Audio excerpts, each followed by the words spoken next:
他依然能够完成他的治疗的流程，他还是去治疗，不太好赚钱，但是他还是可以去接受最好的。现在已经讲过5分钟，一点跟监察院的都没有关系。林教授，这个是委员的权利啊，你要尊重人家，好不好？我建议过去监察院我们的黄雄前监委，他秉于这样的一个精神，也可以说是非常的辛苦，全国走透透去了解这个问题，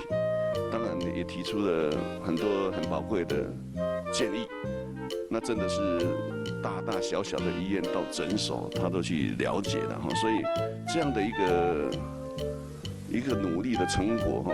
我个人觉得在监察院的所有的委员未来应该把它当成一个很重要的一个承先启后，因为他总是关心着未来全国人民的一个健康哈。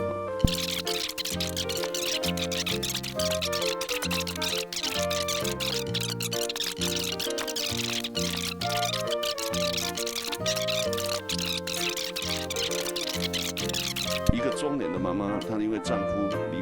罹患这个忧郁症，而必须临时必须要扛起经济的重担那她本身呢也是乳癌的第3期在这样的一个探无家这做困难的防疫的期间，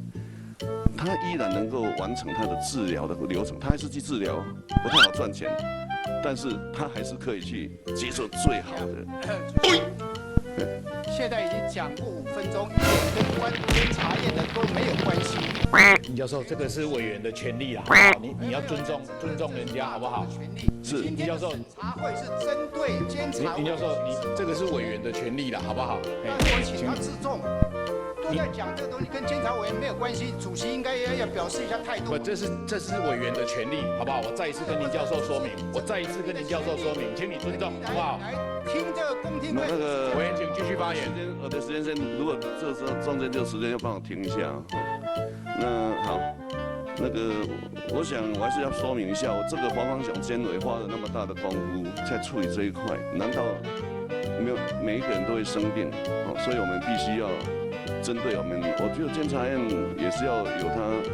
那个尊重对于发挥医疗专业价值、